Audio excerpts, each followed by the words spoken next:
Buenas a todos, en el vídeo de hoy vamos a ver lo que son las expresiones algebraicas.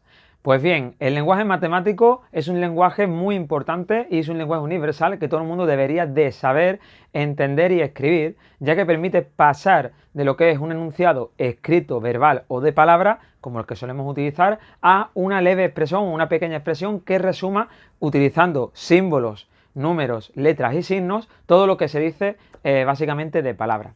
Es por ello que es muy importante saber pasar de ahí, de enunciado a expresión algebraica, que es lo que vamos a trabajar en este vídeo, o viceversa. Es decir, saber, viendo una expresión algebraica, qué es lo que quiere decir en lenguaje verbal o de palabra.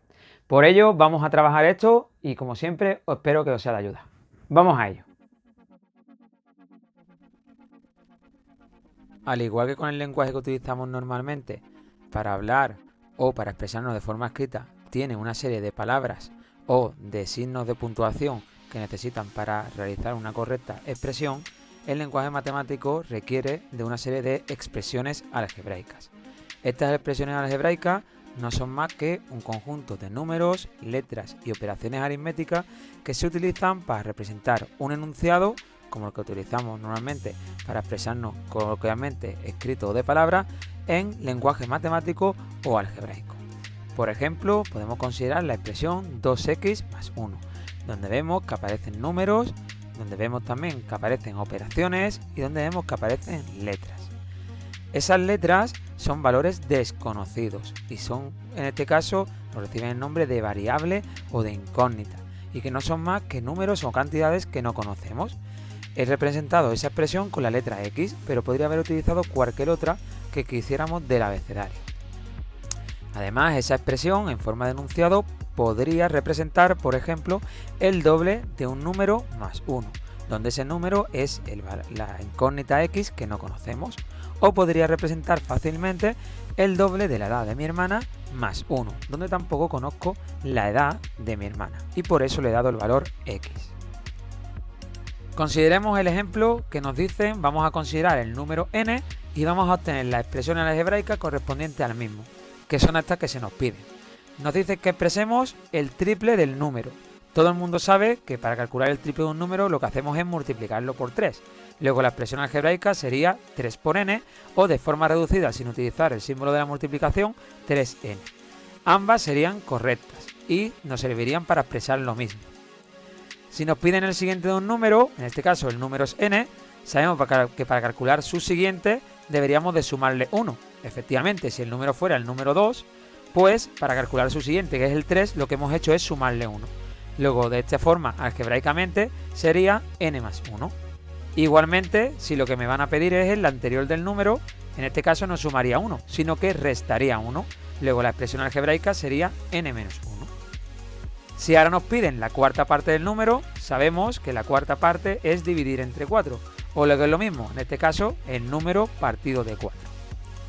Si ahora nos dicen que hagamos la mitad del número más su doble, pues primero escribiríamos la mitad del número, que sería dividirlo entre 2, y le sumaría su doble, que como antes el triple era multiplicar por 3, ahora lo que hacemos es multiplicarlo por 2. Como nos piden ahora el cuadrado del número menos 3, el número lo elevaríamos al cuadrado y ahora menos 3 lo que haríamos es restarle 3. Como nos piden ahora el producto del número y su siguiente, el producto no es más que la multiplicación de el número y su siguiente, que era n más 1. Aquí es muy importante colocar paréntesis, porque si no los ponemos no estaríamos expresando lo mismo. En este caso estaríamos diciendo que el número multiplica a su siguiente, pero sin paréntesis no estaríamos diciendo lo mismo. Si nos piden ya por último la diferencia entre las 2/5 partes del número y el número elevado al cubo, primero la diferencia no es más que la resta. Y ya por último pondríamos las 2/5 partes del número y el número elevado al cubo. Y esa sería la expresión algebraica que representa ese enunciado. También es muy típico y es muy normal que tengamos que ponerle un nombre a las expresiones algebraicas. Y esto lo veremos la importancia más adelante. Por ejemplo, o lo que vamos a tener que utilizar va a ser la siguiente notación. Es decir, el nombre, entre paréntesis vamos a decir la incógnita o la variable y después de un igual y su expresión algebraica. Vamos a verlo con un ejemplo para entenderlo mejor. Imaginar que consideremos el número n y la expresión de su triple. Por lo tanto, si esa expresión me interesa utilizarla más adelante, le vamos a dar un nombre. El nombre le podemos dar el que queramos, pero lo lógico es darle un nombre que esté relacionado con la expresión. Es decir, le voy a llamar triple y entre paréntesis voy a poner de qué variable depende o cuál va a ser la incógnita, que en este caso va a ser el número. Después pondremos igual y después pondremos la expresión algebraica que buscamos.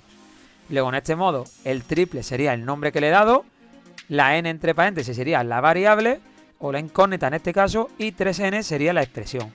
Igualmente, en lugar de llamarla triple, le puedo llamar t y entre paréntesis volvemos a poner la variable igual a la expresión. O le podría haber llamado Pepito, es decir, le podemos llamar como queramos, pero en este caso Pepito no tendría relación con el triple y quizás nos costaría después identificarla a la hora de resolver, por ejemplo, problemas donde es muy importante o de utilidad darle un nombre a las expresiones algebraicas que obtenemos.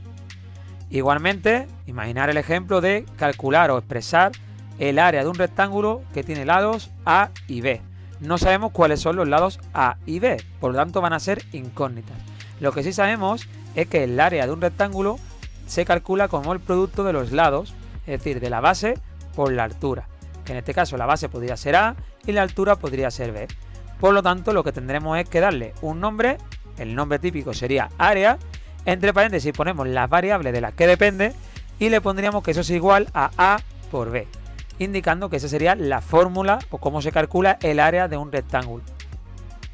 Igualmente, en lugar de llamarle área, la podríamos haber llamado A, mayúscula, simplificando lo que hemos visto. Es decir, ambas expresiones son equivalentes, lo único que las hemos nombrado como hemos querido. Bien, pues hasta aquí el vídeo de hoy. Ya habéis visto lo importante que es pasar del lenguaje matemático al lenguaje universal, el lenguaje escrito o de palabra o viceversa, ya que, como bien sabéis, en matemáticas lo que suele aparecer sobre todo son expresiones algebraicas que recogen o resumen una fórmula y que debemos de saber obtener esa fórmula o saber obtener expresiones bien de los problemas que después necesitaremos utilizar para darle solución a los mismos. Así que nada, ahora lo único que toca es trabajar, que asimiléis bien lo que hemos visto y que practiquéis todo muy bien. Espero que os haya servido de ayuda, que os haya gustado el vídeo y nos vemos en el siguiente.